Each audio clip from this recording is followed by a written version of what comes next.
Енді оқырмандарым екіге бөлініп жатыр екен. Жоқ, 40-нан деген уже айтылып тұр ғой, 40 күн күту керек дегендей. Көбісі айтыпты, жоқ, 38 күнде, 39 күнде 40-на бір күн жетпей жатқан уақытта олды шығарасың, ал қызды 40 күннен асырып шығарасың деп. Одан кейін андай мысалдармен жіберді. Қызды 40 күннен асырсаң, яғни қалың көп болады, ал олды 40 күнне жеткізбей ертерек 40-нан шығаратын болсаң, онда қалың малды аз береді дейма бірдеңе дейді. Енді барлығы өз несібесімен. Қазірден бастап біздің бала миллионер болады деп еркелетіп жатырмыз, бай болғыр деп жатырмыз. Бұйыртса енді қызды сондай бағалайтын бір еркекті тәрбиелейміз. Прям жақсы қарайтын қызға, алақанда ұстайтын, ред флаг демейтін, жасыл флаг деп сондай бір жігітті тәрбиелейміз. Бұйыртса қалың малын да жақсылап береміз деп отырық.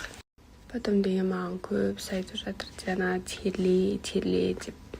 Қазір маған қатты терлеуге болмайды. Кешерва тілігі жазылғанша маған қазір енді часто душқа түсіп тұру керек, яғни ваннаға жатуға болмайды, баняға түсуге болмайды, бірақ енді үстімді шайынып тұру керек.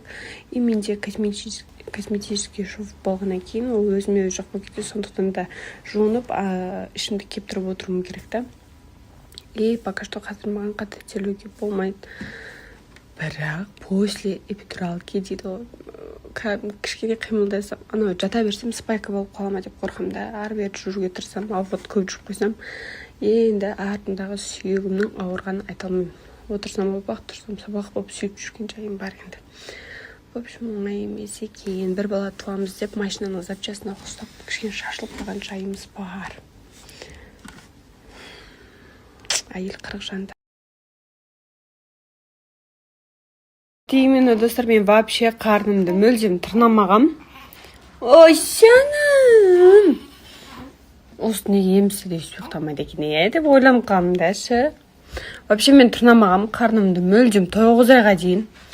Даже бүйтіп те сыртынан болсын бүйтіп нетпеген, просто жай бүйтіп оқалап неткенім болмаса, так тырнамағам. Осы 9 айда бірден андай өзімен өзі жыртылып, солай қарным солай болып кетті.